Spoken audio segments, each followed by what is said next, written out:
Welcome to Last Mile Education. आज हम लोग बात करने जा रहे हैं एक बहुत ही इंटरेस्टिंग टॉपिक पे जिसको हम बोलते हैं एटमॉस्फेयर, जो कि ज्योग्राफी का एक सब टॉपिक है जिसमें हम लोग क्लाइमेटोलॉजी के अंदर पढ़ते हैं।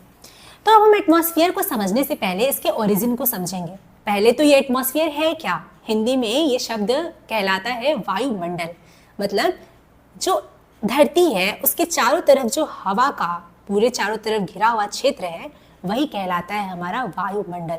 अब हमें इसका कंपोजिशन बचपन से पता है कि इसमें नाइट्रोजन, ऑक्सीजन, आर्गन ये कितने कितने पाए जाते हैं, ठीक है। लेकिन ये आए कहाँ से? तो इसको जानने के लिए हम लोग को धरती के ओरिजिन को समझना होगा। अब धरती का ओरिजिन कैसे हुआ था और जब हो रहा था तो उस समय पे धरती गोल गोल घूम भी रही थी और कंट्रैक्ट भी हो रही थी। वो आग का जलता हुआ गोला थी। और जैसे ही जब ये कंट्रैक्शन हो रहा था तो जो भारी मेटल्स हैं वो सब के सब कोर में जा रहे थे। आप अभी भी धरती का जो केंद्र वाला हिस्सा है उसके बारे में जानेंगे तो पता चलेगा कि वहाँ सबसे ज़्यादा जो भारी चीज़ें जैसे आयरन है वो भी लिक्विड स्टेट में, इतना ज़्यादा प्रेशर है वहाँ पे कि वो लिक्विड स्टेट में है। तो वो सब भारी चीज़ें अंदर जाती गई और जो हल्की चीज़ें थी गैसियस वो सारी की सारी बाहर आती गई। इसको हम कहते हैं डी गैसिंग का प्रोसेस। क्या बोलते हैं? D guessing. अब इस डी गैसिंग की वजह से नाइट्रोजन हो गया, इस तरीके की गैसेस, कार्बन डाइऑक्साइड हो गया, पूरी की पूरी हमारे एटमॉस्फेयर में आ गई। लेकिन ऑक्सीजन कैसे आया? ऑक्सीजन इस डी गैसिंग प्रोसेस से बिल्कुल भी नहीं आया। जीवन की जब उत्पत्ति हो गई धरती पे तो एक बैक्टीरिया था जिसको हम बोलते हैं साइनोबैक्टीरिया। वो एनारोबिक रेस्पिरेशन करता था और उस रेस्पिरेशन की वजह से ऑक्सीजन जन्म लिया और तब जाके पूरे के पूरे जीवपन पे इसकी तो अलग ही एक बहुत बड़ी कहानी है। लेकिन आज तो हमें जानना है इस वायुमंडल के परतों के बारे में। जैसे प्याज देखा है आपने ना, प्याज की कई परतें होती हैं, वैसे ही हमारे वायुमंडल की भी कई परतें होती हैं और इन परतों की अपनी अपनी अलग अलग कहानियां हैं। तो अब चलते हैं, शुरू करते हैं।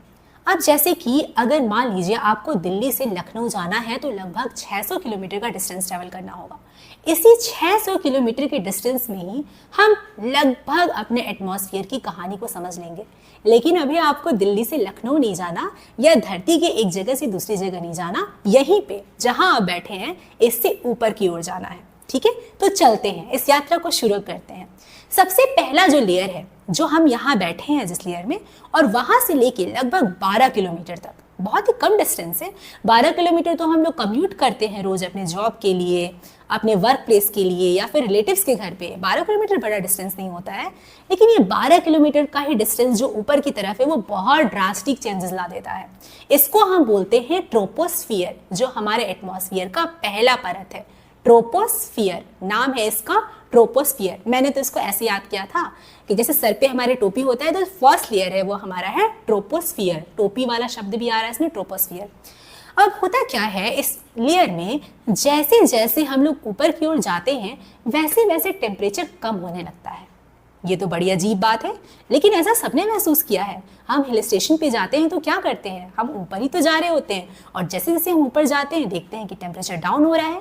और साइंटिस्ट ने ये कैलकुलेट भी किया है कि हर 1 किलोमीटर ऊपर जाने पे 6.5 डिग्री सेल्सियस टेम्परेचर कम हो जाता है। कितना कम हो जाता है? 6.5 डिग्री। तो इसका मतलब आप 2000 मीटर किसी हिल स्टेशन पे गए तो वहां पे लगभग 13 डिग्री सेल्सियस जो आपके मैदानी इलाके में टेम्परेचर था उससे कम हो जाता है। ये तो रही फैक्ट की बात, ऐसा हमने ऑब्जर्व किया। लेकिन इसका कारण क्या है? क्योंकि अगर देखा जाए तो ये पूरी की पूरी जो गर्मी है वो आ कहाँ से रही है? सूरज से आ रही है। और जैसे हम ऊपर जा रहे हैं हम तो सूरज के और नजदीक जा रहे हैं, तो इस हिसाब से देखा जाए तो टेम्परेचर तो बढ़ते जाना चाहिए, लेकिन टेम्परेचर कम हो रहा है। तो इसका कारण है हमारे ग्रीन हाउस गैसेस। तो एटमॉस्फेयर में बहुत सारे गैसेस हैं, जैसे कि हमारा नाइट्रोजन हो गया, आर्गन हो गया, ऑक्सीजन हो गया, कार्बन डाइऑक्साइड हो गया, वाटर वेपर हो गए। तो इसमें से कुछ गैसेस ऐसी हैं जो कि हीट से बातचीत करती हैं, हीट के प्रति ट्रांसपेरेंट होती हैं, लेकिन वो भी हर तरीके की हीट के प्रति ट्रांसपेरेंट नहीं होती हैं। ग्रीन हाउस गैसेस जैसे कि कार्बन डाइऑक्साइड हो गया, वाटर वेपर हो गया, ये करती क्या है? सूरज की तरफ से आने वाली जो रेडिएशंस होती हैं उनसे ये बातचीत बिल्कुल नहीं करती है, नो रिएक्शन एट ऑल, उनको ये अब्सॉर्ब नहीं कर पाती हैं, ठीक है। तो सूरज से जैसे ही रेडिएशन आया पूरा का पूरा क्रॉस करके धरती पे आ गया। अब धरती तो उस रेडिएशन से गर्म हो जाती है और जब गर्म होने के बाद ये रेडिएट बैक करती है तो शॉर्ट वेवलेंथ में नहीं करती है बल्कि ये लॉन्ग वेवलेंथ लो एनर्जी में करती है। और इससे हमारी ग्रीन हाउस गैसेस रिएक्ट करती हैं और ग्रीन हाउस गैसेस इसी हीट को क्या करती हैं, एब्जॉर्ब कर लेती हैं। मतलब कि जो हमारा एटमॉस्फेयर है वो नीचे से गर्म होना शुरू करता है, वो एक्चुअली में सूरज से आने वाली रेडिएशन को एब्जॉर्ब नहीं करता है, बल्कि वो धरती से रिफ्लेक्ट बैक होकर जाने वाली रेडिएशन को एब्जॉर्ब करता है। इसका मतलब क्या कि जो धरती के पास का जो एयर है वो क्या होगा, वो ज़्यादा गर्म होगा और जैसे जैसे हम ऊपर जाएंगे वैसे वैसे हमारा टेम्परेचर डाउन होते जाएगा। उसका एक और भी कारण है कि जो हमारा एयर है वो ऊपर जाने पे रेयरिफाइड होते जाता है। व्हाट डज इट मीन कि रेयरिफाइड होते जाता है? अब ऐसे देख लीजिए कि पूरा का पूरा जो एटमॉस्फेयर है हमारा, उसका मैक्सिमम जो एयर है लगभग 75%, वो 0 से 12 किलोमीटर में ही आ जाता है। कहानी हमारी 600 किलोमीटर की है और वो भी जैसे जैसे हम ऊपर जाते हैं वैसे वैसे एयर मॉलिक्यूल्स क्या होते हैं, घटने लगते हैं, ठीक है, दूर जाने लगते हैं, वो रेयरिफाइड होने लगते हैं। अब जैसे कि बहुत सारी चीज़ें एक साथ ऐसे रखी हो और कैसे फैल जाए वो और एकदम कम कम हो जाए, उसको हम कहते हैं रेयरिफिकेशन। आपने सुना होगा कि जब हम ऊपर जाते हैं, जैसे अमरनाथ की यात्रा हो गई या कोई भी तीर्थ यात्रा हो गई, स्पेशली लेह लद्दाख में, तो वहाँ ऑक्सीजन घट जाता है। एक्चुअली में होता यह है कि पूरा का पूरा एटमॉस्फेयर ही रेयरिफाइड हो जाता है, वहाँ नाइट्रोजन भी घट जाता है। लेकिन बात हम ऑक्सीजन की इसलिए करते हैं क्योंकि वो हमारे हेल्थ के लिए बहुत ज़्यादा यूजफुल होता है और उसके बिना हम एक सेकंड भी नहीं रह सकते हैं। शायद इसीलिए हमारे बहुत सारे मेडिकल चेकअप भी कराए जाते हैं। एल्टीट्यूड सिकनेस भी लोगों को इसी वजह से हो जाता है क्योंकि वहाँ पे ऑक्सीजन की मात्रा कम होती है, ठीक है। आज 0 से 12 किलोमीटर ही हम लोग ऊपर गए हैं और आपको पता है हमारे माउंट एवरेस्ट, जो कि विश्व की सबसे ऊंची चोटी है, उसकी ऊंचाई कितनी है, मात्र 8.8 किलोमीटर। तो इसका मतलब कि वो भी हमारी ट्रोपोस्फियर के अंदर ही आ रही है, क्योंकि ट्रोपोस्फियर तो 12 किलोमीटर तक है ना। मतलब आप माउंट एवरेस्ट की चोटी पे भी चले जाइए, लेकिन आप प्याज के पहले ही स्तर पे हैं, जिसको हम कहते हैं ट्रोपोस्फियर, ठीक है। अब जो बहुत सारे क्लाउड्स तो बहुत नीचे ही होते हैं, माउंट एवरेस्ट के भी बहुत नीचे क्लाउड्स होते हैं और बहुत कम क्लाउड्स ही ऊपर तक पहुंच पाते हैं, इसलिए ट्रोपोस्फियर का ऊपरी भाग है, वहां पे हमारे डोमेस्टिक एयर फ्लाइट्स उड़ा करते हैं। डोमेस्टिक मतलब कि कम दूरी वाले। अब जो ज़्यादा दूरी वाले फ्लाइट्स हैं वो एटमॉस्फेयर के अगले स्तर पे उड़ते हैं, जिसको हम बोलते हैं स्ट्रेटोस्फियर। मतलब कि अब हम लोग दूसरे स्तर पे आ गए और अब हम लोग चलते हैं 12 किलोमीटर से 50 किलोमीटर के डिस्टेंस पे, थोड़ा और आगे बढ़ते हैं। 50 किलोमीटर भी ज़्यादा डिस्टेंस नहीं होता है। अब देखिए यहाँ पे कैसा ड्रास्टिक चेंज आता है। अभी मैंने क्या बताया कि ट्रोपोस्फियर में जैसे जैसे हम ऊपर जाते हैं वैसे वैसे हमारा टेम्परेचर क्या होता है, डाउन होते जाता है। लेकिन स्ट्रेटोस्फियर में ऐसा नहीं होता है। स्ट्रेटोस्फियर में जैसे जैसे हम ऊपर जाते हैं 12 किलोमीटर के बाद, वैसे वैसे हमारा टेम्परेचर भी क्या होता है, बढ़ता है। और इसका कारण क्या है, वहाँ पे एक अलग तरीके की एटमॉस्फेयर में गैस होती है जिसको हम कहते हैं ओजोन गैस। ओजोन एक्चुअली में ऑक्सीजन के ही 3 मॉलिक्यूल से बनी हुई एक गैस है, जो कि सूरज से आने वाली, सूरज से कई प्रकार के रेडिएशन निकलते हैं, तो उसमें एक अल्ट्रावायलेट रेडिएशन होता है, उसको वो एब्जॉर्ब कर लेती है, ठीक है। और इसी वजह से जैसे जैसे हम ऊपर जाते हैं स्ट्रेटोस्फियर में, वैसे वैसे हमारा टेम्परेचर भी बढ़ने लगता है, ओके। अब 12 से 50 किलोमीटर का ये डिस्टेंस जो है वो, इसमें बहुत ज़्यादा क्लाइमेट एक्टिविटीज़ नहीं होती हैं, तो जो भी जेट प्लेन्स हैं बहुत ही कम, मतलब 12 से 15 किलोमीटर के डिस्टेंस पे वो उड़ती हैं। इसके अलावा अगर देखा जाए तो हमारी जो दूर जाने वाली फ्लाइट्स हैं वो भी इसी में उड़ती हैं। और ओजोन लेयर का भी जब हम क्लाइमेट के बारे में बात करते हैं, क्लाइमेट चेंज की बात करते हैं, तो ओजोन डिप्लेशन का कॉन्सेप्ट आता है कि हमारा जो ओजोन लेयर है ना वो पतला हो रहा है और सूरज से आने वाली यूवी रेडिएशन को ओजोन लेयर अब्जॉर्ब करता है और यूवी रेडिएशन हमारे सारे जीवन के लिए खतरनाक होती है। कहीं कहीं तो ये कैंसरस मानी जाती है, तभी तो शायद हम लोग वो यूवी प्रोटेक्शन क्रीम लगाते हैं ताकि हमारा स्किन उससे सेव रह सके। और डिप्लेशन का मतलब क्या होता है, डिप्लेशन का मतलब होता है कि जो हमारी लेयर है, मान लो इतनी मोटी लेयर है हवा की, वो धीरे धीरे कम हो रही है। और वो कम क्यों हो रही है, वो कुछ कारणों की वजह से, जैसे कि जो गैसेस पहले यूज होती थी एसी में, इवन रेफ्रिजरेटर में, वो जब एटमॉस्फेयर में गई तो वो ओजोन लेयर से डायरेक्टली रिएक्ट करके उसको डिप्लीट करते गई, जो कि पूरे के पूरे जीव के लिए खतरा का एक घंटी है।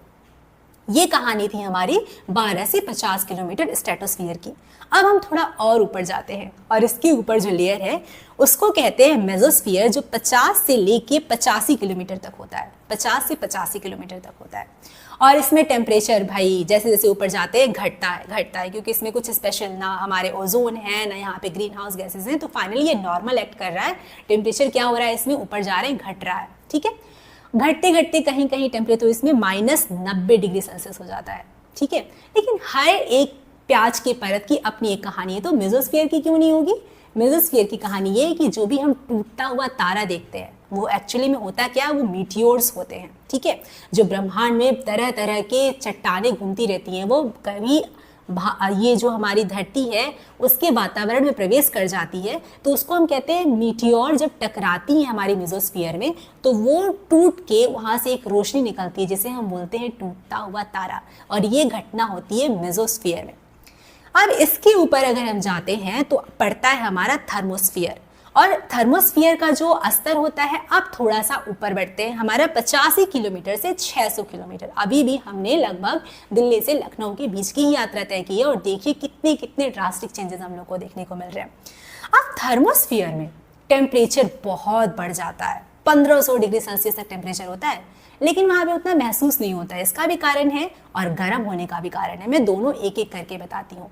तो इतना गर्म क्यों होता है? क्योंकि यहाँ पर जो भी मॉलिक्यूल्स है, जैसे नाइट्रोजन का मॉलिक्यूल है, वो सूरज से आने वाली किरणों की वजह से आयनिक स्टेट में होता है। आयनिक स्टेट मतलब कि उसमें से इलेक्ट्रॉन निकल जाता है और उसका पॉजिटिव आयन बचा रहता है, और ये आयनिक स्टेट काफ़ी ज़्यादा गर्म होते हैं। इस वजह से यहाँ पे एक एक मॉलिक्यूल का टेम्परेचर तो लगभग 15 डिग्री सेल्सियस तक हो जाता है, 1500 डिग्री सेल्सियस तक। लेकिन क्योंकि ये इतने दूर होते हैं, इस वजह से यहाँ पे उतना हम लोगों को गर्म महसूस नहीं होता है। हमारा जो इंटरनेशनल स्पेस स्टेशन है, हमारे जो सैटेलाइट्स हैं, वो सब के सब थर्मोस्फीयर में ही मूव करते हैं। उसके ऊपर जब हम 600 किलोमीटर से 10,000 किलोमीटर तक के डिस्टेंस पे जाते हैं तो उस लेयर को हम बोलते हैं एक्सोस्फीयर, जो कि काफ़ी गर्म होता है। और इसके बाद कहानी शुरू होती है अनंत आकाश की, जिसको हम स्पेस बोलते हैं। तो इस प्रकार जैसे हम धरती से ऊपर जाते रहते हैं, उस हम लोग को डिफरेंट डिफरेंट लेयर्स मिलते हैं, और फिर सब शून्य में खो जाते हैं, फिर वैक्यूम ही वैक्यूम होता है। So let's repeat what we have understood in this class. So there is a origin of atmosphere. That origin is directly related with the origin of Earth, and there are so many layers, like the layers of the onion. First layer is troposphere. It is from 0 to 12 kilometer. Most of the activities related to climate happens in this layer also only. And what happens in troposphere? As you increase your height, the temperature reduces 6.5 degrees Celsius per kilometer. And the second layer was stratosphere. What happens in it? There is a presence of ozone layer. Because of that, the temperature increases as you go in the height. So all the planes, especially the international flights, fly in this layer only. And after that, there is a mesosphere. Mesosphere के बाद आता है हमारा एक thermosphere, और thermosphere के ऊपर आता है एक्सोस्फीयर, और फिर यहाँ से हमारे अनंत स्पेस की कहानी शुरू होती है। तो इस तरीके से जहाँ हम बैठे हैं वहाँ हम ट्रोपोस्फीयर में आराम से बैठे हैं, सांस ले रहे हैं, ऑक्सीजन को इतना फॉर ग्रांटेड ले रहे हैं। बस थोड़ी सी ऊंचाई और बढ़ाइए और ऑक्सीजन आपके लिए इतना रेयर फिनोमिना हो जाएगा। लद्दाख में मैक्सिमम लोग जाके रो देते हैं ऑक्सीजन नहीं होने की वजह से। सिक्किम में भी ऐसी घटनाएं आती हैं, क्योंकि सिक्किम में भी बहुत ऊंचाई तक ट्रैवल करने के लिए लोग जाते हैं। तो जिन चीज़ों को हम बहुत फॉर ग्रांटेड लेते हैं, सांसें लेना, वही चीज़ कितना रेयर फिनोमेना है पूरे की पूरे यूनिवर्स में। ये ऑक्सीजन का होना ही बताता है कि जीवन से ही ऑक्सीजन आया है, और इसी ऑक्सीजन ने हेल्प किया है जीवन को पनपने में। हर एक गैसेस की अपनी अपनी कहानी है। जो नाइट्रोजन की कहानी है, नाइट्रोजन फिक्सेशन से प्रोटीन बनता है, और प्रोटीन हम सब जीवों का कितना इंपॉर्टेंट सोर्स है। इसी प्रकार अन्य गैसों की भी अपनी अपनी कहानियां हैं, जैसे कि ओजोन गैस है। ओजोन गैस हम लोग को यूवी रेस से बचाता है। ग्रीन हाउस गैसेज हैं। ग्रीन हाउस गैसेज बहुत बदनाम गैसेज हैं। कहते हैं कि ग्रीन हाउस गैसेज बढ़ रही हैं हमारा ग्लोबल वार्मिंग की वजह से, लेकिन अगर ग्रीन हाउस गैसेज एकदम से खत्म हो जाए तो आप सोचिए धरती का क्या होगा। एकदम चिलिंग, हमारे लिए या किसी भी जीव के लिए सर्वाइव करना संभव ही नहीं होगा। हाँ, दिक्कत ये है जब ये ज़्यादा मात्रा में हो जाएगी। ज़्यादा मात्रा में हो जाएगी तो क्या होगा, धरती से जाने वाले रेडिएशंस को ये ज़्यादा एब्जॉर्ब करेगी, और जिसकी वजह से हमारी धरती जो है वो तपती हुई गोला बन जाएगी। So this was my little attempt to explain you about atmosphere. Thank you so much.